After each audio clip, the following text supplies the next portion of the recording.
102,2 Radio Suara Sampang FM. Assalamualaikum warahmatullahi wabarakatuh. Selamat pagi pendengar dimanapun Anda berada. Dan hari ini pendengarnya tepatnya di hari Rabu 15 Desember 2021 kita ikuti 1 jam OPD menjawab pendengar ya. Bedah kasus PP 94 tahun 2021 tentang disiplin pegawai negeri. Dan di sini sudah ada dua narasumber kita pendengar, yaitu ada Bapak Hendro Sugiarto STMM ya, ini Kepala Bidang Informasi dan Pembinaan Disiplin Aparatur. Juga ada Bapak Ruli Arifin Alfi SH ya, ini Kasubit Pembinaan Aparatur. Baik, kita sapa dulu pendengar kedua narasumber kita di pagi ini. Dan jangan lupa ya, untuk Anda juga yang mau bertanya, silahkan bisa telepon kita di 082333906809, via WA juga bisa pendengar ya, di 082333906809. Baik, selamat pagi Pak Hendro. Selamat pagi. Oke, apa kabar Pak? Alhamdulillah sehat selalu Mbak. Sehat Pak ya, selamat sehat. pagi. Selamat pagi Bapak juga. Oke, sehat Pak ya? Alhamdulillah sehat. Sehat, oke.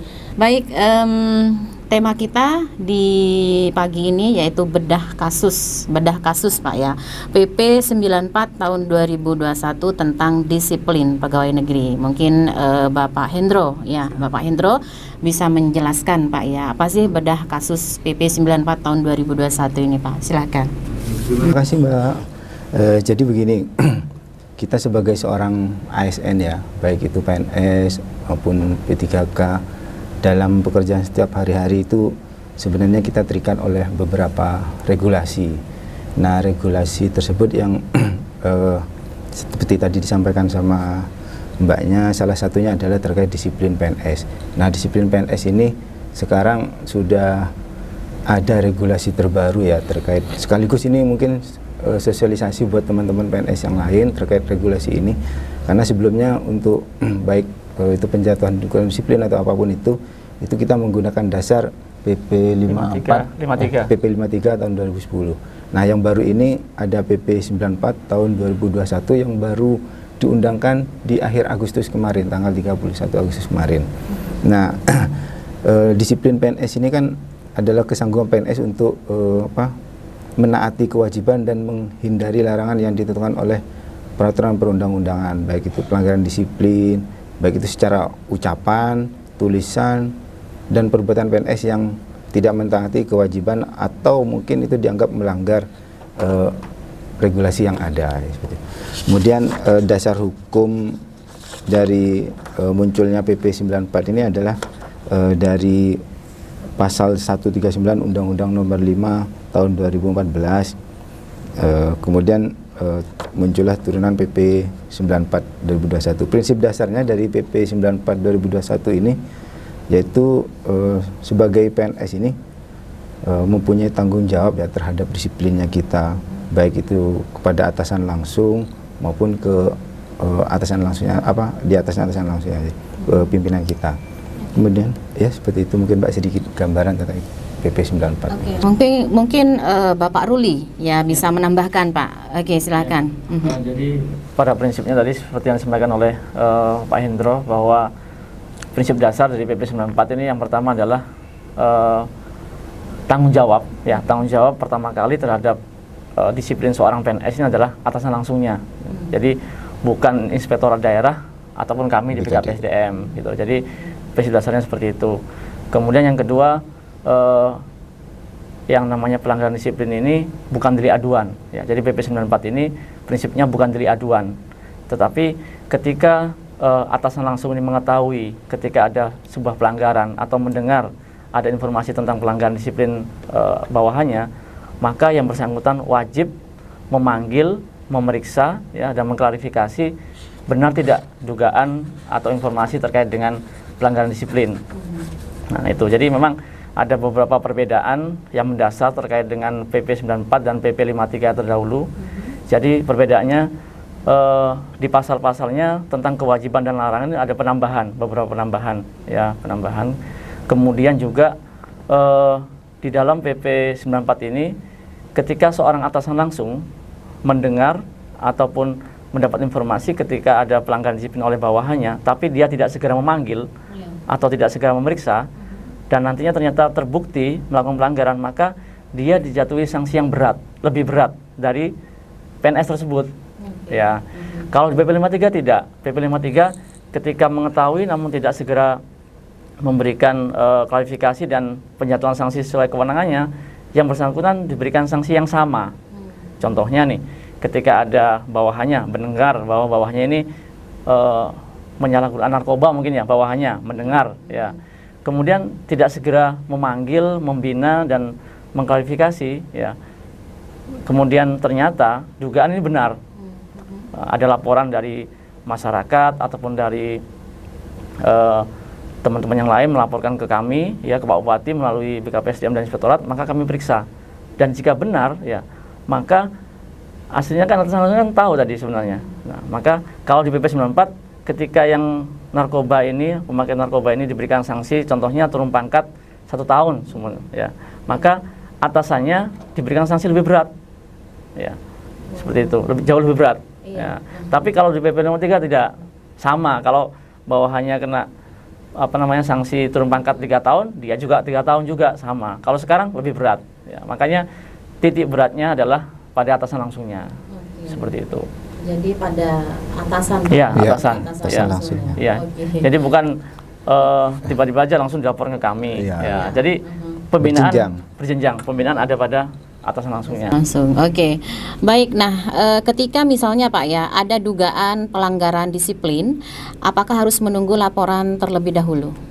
Seperti disampaikan Mas Rudi tadi, Mbak, ya. Sebenarnya nggak perlu. Jadi begitu atasan langsung ini mengetahui atau mendengar, atasan langsung bisa mengklarifikasi langsung ke yang bersangkutan. Dan kalau memang benar adanya, itu kan ada hukuman yang bisa dipilah-pilah sama atasan langsungnya, ya. Kalau memang ini harus terlebih dahulu, kan kita harus berjenjang nih, harus hukuman ringan dulu. Nanti kalau memang sudah hukuman ringan sudah dijatuhi kok masih tetap, atau memang pelanggarannya harus ditindak dengan hukuman sedang atau berat, itu atasan langsung biasanya melaporkan ke kami atau ke inspektorat untuk ditindaklanjuti. Jadi seperti itu. Oke, dan selanjutnya Pak, bagaimana untuk mekanisme penjatuhan hukuman disiplin bagi PNS yang melakukan pelanggaran disiplin, Pak? Jadi begini, saya akan menambah tadi yang disampaikan oleh Pak Sendro, ya, terkait dengan apa tadi, mekanisme. Ya, mekanismenya, ya. Jadi tadi yang saya sampaikan bahwa ini bukan delik aduan, ya. Jadi kapanpun ketika mendengar harus segera untuk dilakukan pemeriksaan. Nah, mekanismenya memang semuanya berangkat dari atasan langsung, Mbak. Ya. Jadi kita lihat nih, atasan langsungnya dulu, apakah dia sudah memberikan pembinaan ataupun sudah memberikan pemeriksaan, ya. Jadi awalnya itu sesuai dengan kewenangan atasan langsungnya dulu, ya. Kewenangannya apa? Melakukan pemeriksaan awal, tahap awal pembinaan, ya. Kemudian ketika memang yang disangkakan atau dugaan itu benar terjadi dan sesuai dengan kewenangannya, jika itu memang pelanggarannya masih relatif ringan, maka atasan langsung wajib memberikan sanksi disiplin berupa hukuman disiplin, mulai dari teguran lisan, teguran tertulis, sampai dengan pernyataan tidak puas secara tertulis, ya. Namun jika di pemeriksaan tadi terbukti bahwa yang bersangkutan ini melakukan pelanggaran sedang atau berat, ya, maka karena kewenangannya sudah bukan lagi pada atasan langsung, ya, maka atasan langsung ini menyampaikan hasil pemeriksaan, ya, yang bersangkutan nanti dikirim dilaporkan ke Bapak Bupati dengan tembusan Inspektorat Daerah dan BKPSDM Kabupaten Sampang. Nanti baru kami akan memeriksa, seperti itu. Oke, baik. Tadi sempat dibahas, Pak, ya, apa saja sanksi, ya, yang dikenakan kepada PNS yang melakukan perbuatan ini melanggar, Pak, ya. Di situ ada sanksi ringan, ada sanksi sedang, dan ada sanksi berat. Mungkin bisa dijelaskan, Pak, ya, untuk sanksi sedang itu seperti apa sih, Pak, sanksinya? Biar PNS lebih mengerti, Pak. Ya. Oke. Jadi begini, Mbak, terkait dengan klasifikasi tingkat penjatuhan disiplin, ya. Jadi ada sanksi ringan, ya, sanksi sedang hingga sanksi berat. Sanksi ringan ini memang kewenangan ada pada atasan langsungnya, ya, atasan langsungnya. Jadi mulai dari sanksi ringan ini adalah yang pertama teguran lisan, ya. Meskipun lisan tapi tertulis di SK, tertuang dalam SK. ya SK atasan langsungnya. Kemudian teguran tertulis, kemudian pernyataan tidak puas secara tertulis, ya. Nah, di PP 94 memang ada klasifikasi sedang, ya. Ini ada tiga tingkatan yang kesemuanya ini adalah terkait dengan pemotongan tunjangan kinerja. Nah, memang selama ini ya dievaluasi oleh pemerintah pusat memang untuk penurunan pangkat, jenis penurunan pangkat, penundaan kenaikan pangkat ini sesuai yang tercantum dalam PP 53 ini tidak memberikan efek jera. Ya. Tapi kalau sudah mengena terkait dengan pendapatan ya, biasanya sudah mulai mikir, ya, mulai mikir. Ya.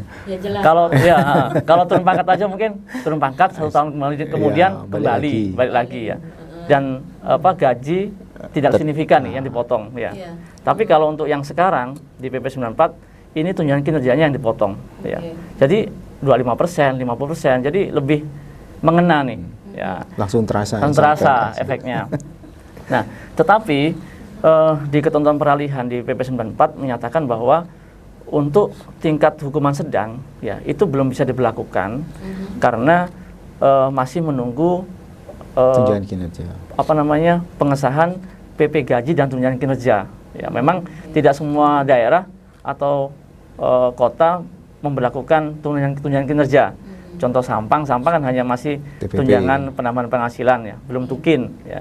Jadi kita masih menggunakan regulasi di PP 53 untuk sedangnya saja ya, yaitu penundaan kenaikan gaji berkala, kemudian penundaan kenaikan pangkat dan juga penurunan pangkat setingkat lebih rendah selama 1 tahun. Nah, itu. Nah, kalau yang berat ini sudah beralih ke PP 94. Kalau dulu di PP 53 ada turun pangkat 3 tahun, kemudian ada pembebasan jabatan ya, sehingga pemberhentian, tapi sekarang tidak. Kategori yang berat namun ringan ya, karena tingkatannya adalah penurunan jabatan setingkat lebih rendah selama 12 bulan. Ya. 1 tahun.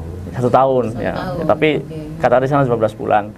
Contoh nih, mungkin di jabatan fungsional ketika ada yang madya bermasalah ya, kemudian disanksi, madya turun ke muda gitu.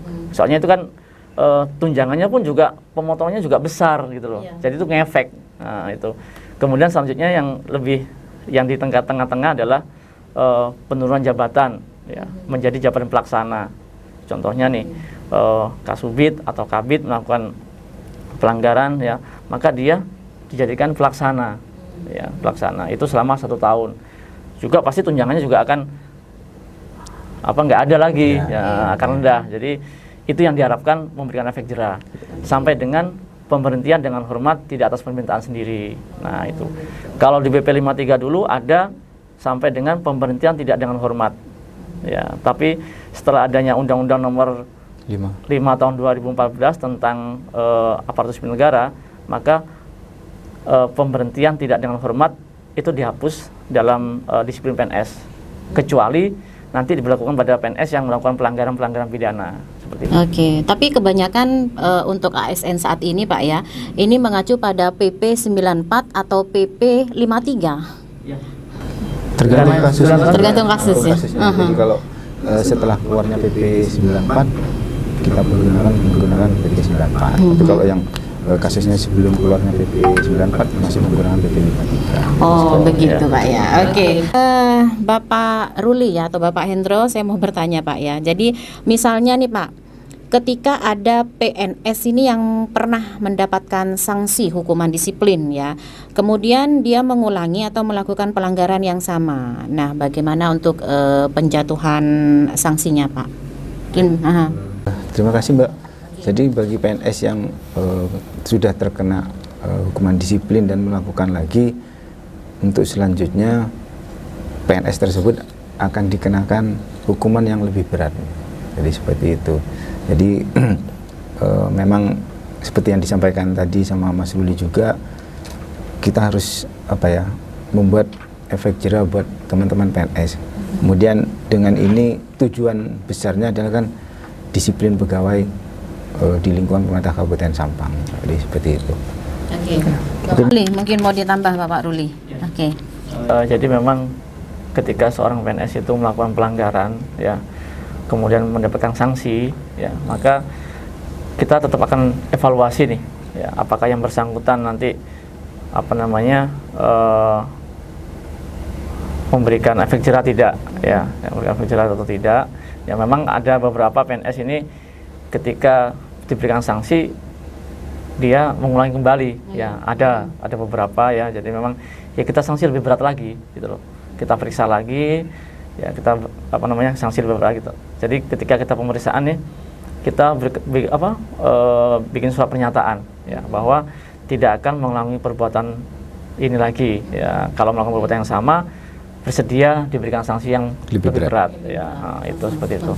Baik, kita ke pertanyaan dulu Pak ya, sebelum kita bahas materi kita di pagi ini. Selamat pagi, saya Eka di Imam Bonjol. Apakah ada tim khusus nih dalam melaporkan ASN yang terbukti melakukan pelanggaran? Khususnya jika masyarakat yang mengetahui hal tersebut. Oke, mungkin bisa dijawab Pak. Baik, mungkin ketika ada masyarakat atau siapapun juga yang mengetahui adanya dugaan pelanggaran atau memang pelanggaran disiplin yang dilakukan oleh teman-teman ASN, ya, PNS, boleh silakan nanti langsung menyampaikan kepada kami melalui mungkin secara datang langsung ataupun melalui surat, ya, bisa ke inspektor daerah, juga bisa ke kami, ya, nanti akan kami tindak lanjuti, ya, dengan pemanggilan, kemudian kita cari fakta-fakta nih, ya, mengumpulkan informasi. Ketika sudah mendapatkan fakta-fakta atau bukti-bukti yang cukup, baru kami akan periksa, dan memang kalaupun terbukti akan kami berikan sanksi seperti itu. Jadi silakan saja kepada siapapun, nggak apa-apa. Ya, malah kami malah kami terbantu nih ketika ada masyarakat yang melaporkan seperti itu. Oke, baik, itu tadi jawabannya ya, untuk Eka di Imam Bonjol. Dan untuk pertanyaan yang kedua, saya Tia di Pangkung nih. Menurut opini Bapak, apakah sanksi yang diberlakukan tersebut efektif dalam memberikan efek jerah terhadap ASN yang melanggar, Pak? Baik, terima kasih Mbak. Alhamdulillah sampai saat ini efektif sih Mbak. Alhamdulillah, jadi enggak terlalu seperti tadi disampaikan bahwasanya ada yang terulang lagi atau tidak. Itu tiap tahunnya kasus-kasus ini sudah mulai menurun. Ya, jadi mulai karena itu juga sebagai tolak ukur kinerja kami di pembinaan. Ketika kasus ini sudah mulai menurun, berarti tingkat disiplinnya teman-teman ini sudah mulai meningkat. Jadi itu mungkin dari efek jerah juga dari hukuman tersebut. Termasuk sebenarnya bukan hanya dari sisi kami ya, dari sisi kami kan pembinaan, nggak cuman hanya langsung menjatuhkan sanksi atau apa, tapi kami juga ke OPD mengadakan sosialisasi agar ya menghindari lah. Kita sebagai PNS ini kan terikat sama etika, sama regulasi, jadi untuk menghindari agar jangan sampai melanggar dari seperti ini. Alhamdulillah tiap tahun kasus tersebut berkurang. Oke, juga ada sosialisasi juga ya? Betul, ada itu. Jadi ke OPD jadi kita sampling kadang, jadi kita jalan sama Mas Ruli, jadi dengan tim pembinaan kita melihat misalkan entah dengar kabar seperti tadi dibilang ada kabar atau apa, kita lakukan sosialisasi dan pembinaan ke OPD tersebut, jadi seperti itu. Oke, baik. Oke, untuk pertanyaan berikutnya Pak ya. Jadi bisakah pelanggaran disiplin ini diberikan 2 sanksi sekaligus Pak? Tidak bisa, kalau secara regulasi nggak bisa, jadi harus salah satu dulu. Nanti kalau memang seperti tadi yang disampaikan, kalau memang dia mengulangi lagi, berarti setelah dengan hasil evaluasi dan pemeriksaan kembali akan diberikan sanksi yang lebih berat. Oke, jadi untuk 2 sanksi sekaligus tidak bisa Pak ya? Secara regulasi. Oke, dan bagaimana untuk mekanisme Pak ya penjatuhan sanksi ini terhadap PNS yang tidak pernah masuk kerja? Oke. Ini juga sebenarnya jadi concernnya pimpinan ya. Jadi terkait absensi ini memang kan itu salah satu tolak ukur disiplin dari PNS juga. Nah, mekanismenya yang pertama jelas seperti tadi disampaikan yang sudah kita jelaskan, tergantung kewenangan dari kita dulu ya. Jadi di situ ada atasan langsung. Jadi atasan langsungnya akan melakukan pembinaan terlebih dahulu. Kemudian di situ kan secara regulasi ada hukuman ringan ya. Misalkan dia harus 3 hari tidak masuk, dia harus dijatuhi secara ini tanpa keterangan ya. Iya. Kalau ada izin atau apa itu beda lagi. Itu kalau 3 hari tidak masuk itu bisa dikenai jatuhan hukuman ringan. Kalau sampai 10 hari nanti meningkat lagi. Kalau sampai yang 24 hari bisa sampai pemberhentian juga. Jadi seperti itu. Oke, baik. Dan biasanya kan kalau ASN Pak ya, ini kan ada fingerprint. Nah, itu mereka itu hanya datang, absen, lalu pulang. Nanti pas dia waktunya pulang, dia absen lagi. Kalau seperti itu gimana Pak? Jadi sebenarnya gini Mbak. Jadi terkait absensi ini sebenarnya memang sebagai apa ya? Sebagai salah satu alat sebenarnya. Salah satu alat untuk mengukur disiplin. Kembali lagi kepada ASN, di situ kan ada atasan langsung ya, yang bisa memantau bawahannya ada atau tidak. Jadi seperti itu. Nah, ketika ada ASN yang memang seperti yang disampaikan barusan, harusnya atasan langsung ini bisa melakukan bahasanya itu negor atau mungkin melakukan pembinaan. Karena apa? Kalau dari sisi kami memantau sekian ribu per orang ini kan tidak memungkinkan juga. Toh di situ ada namanya waskat ya, pengawasan melekat. Nah, waskat ini ada di atasan langsungnya. Jadi harusnya kalau seperti ini ya ada pembinaan dari atasan langsungnya. Kalau ada ASN yang cuma hanya sekedar datang finger, nanti hilang terus pulang finger lagi. Nah, kalau memang ada teman-teman yang mengetahui tersebut ya, hal-hal tersebut bisa juga disampaikan ke kami. Bisa sehingga dilaporkan Pak ya? Bisa nanti Bisa, Pak, nanti ya? Okay. nanti kami akan menindaklanjuti. Jadi seperti itu. Di lapangan Pak, ada apa enggak ASN yang seperti itu menurut Bapak? Dari 7.000 sih prosentasenya sedikit sih Mbak. Sedikit Pak ya. Makanya kami terus melakukan pembinaan tersebut, jadi seperti itu. Oke. Iya, siap. Dan gunanya fingerprint itu tadi sudah dijelaskan ya sama Bapak ya, seperti itu. Tapi itu menurut Bapak optimal nggak sih? Optimal itu kan relatif Mbak ya. Jadi sebenarnya gini, tiap kita ada sesuatu tolak ukur itu kan pasti ada planning nih, tujuan awalnya seperti apa, yang akan dicapai seperti apa. Nah, dari adanya fingerprint ini alhamdulillah paling tidak kita sekarang sudah bisa mendeteksi teman-teman ini ada di lokasi di waktu absen ya. Selanjutnya kan bergantung dari atasan langsung yang ada di OPD tersebut. Jadi paling tidak sementara menurut kami itu kalau optimal 100% masih belum. Jadi kami masih terus memperbaiki gimana caranya biar ini bisa benar-benar lebih optimal lagi. Sebenarnya untuk absensi Pak ya, ini dengan fingerprint itu sebenarnya mulai masuk kerja jam berapa Pak? Kadang kan mereka jam 9 baru finger, jam 10 baru finger gitu Pak.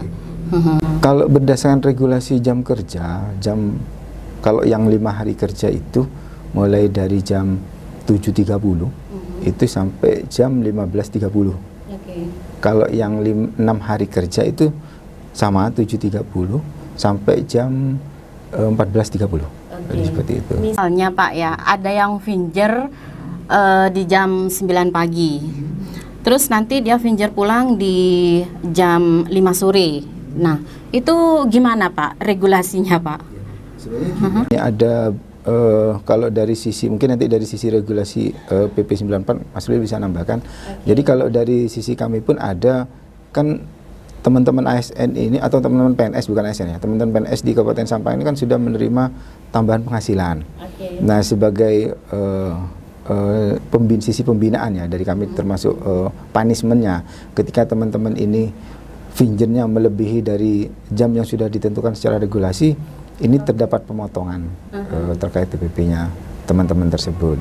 Nah, nanti secara regulasi PP 94 kan ada penjumlahan ini, misalkan telat seperti apa. Mungkin Mas Luli. Mas Luli bisa ditambahkan. Jadi begini Mbak, kita lihat dulu nih ya, yang bersangkutan ketika dia absen jam 9 atau jam 10 ya, kemudian pulang juga sebelum waktunya. Kita lihat dulu nih.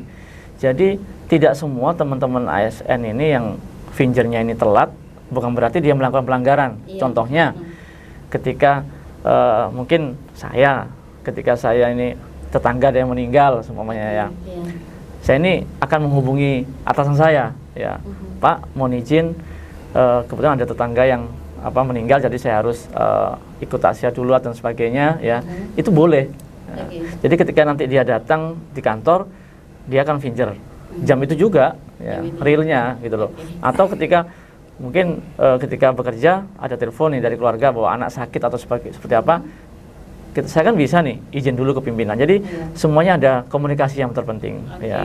Kecuali kalau memang tiba-tiba nggak ada kabar, ya, nggak ada izin dan sebagainya, tiba-tiba datang jam 9, ya, seperti itu. Malah kemarin juga kita temukan nih ketika